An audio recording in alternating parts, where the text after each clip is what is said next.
Hello बच्चों, आइए सबसे पहले क्वेश्चन पढ़ते हैं। 3 vector satisfy the relation A vector dot B vector is equal to 0 and A vector dot C vector is equal to 0, then A is parallel to.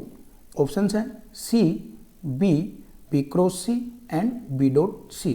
तो सबसे पहले A dot B, A dot B will give magnitude of A, magnitude of B into cos of theta if a dot B is equal to 0।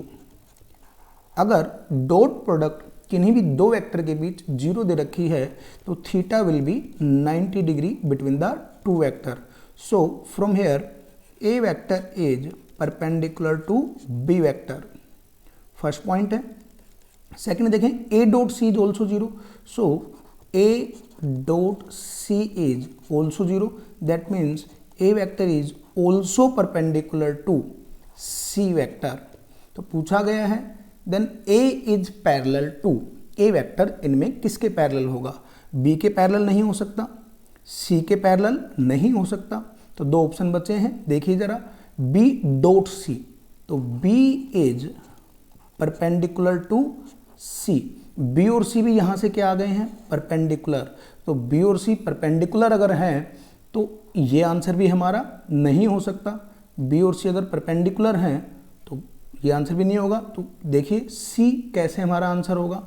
Suppose we have vectors, 3 vectors, first, second and third.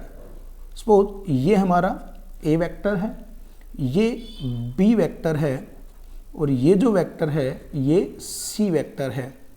अगर A perpendicular to B है, देखिए यहाँ से A perpendicular to B है, B is perpendicular to C, ये condition को satisfy कर रहा है डायग्राम। तो B cross C that is I cap, ये है J cap.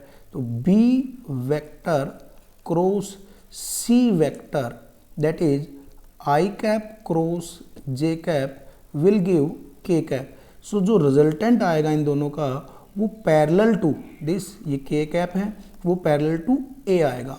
Then A is parallel to, यही पूछा गया है। So answer will be C. Hope आपको समझ में आया होगा। All the best.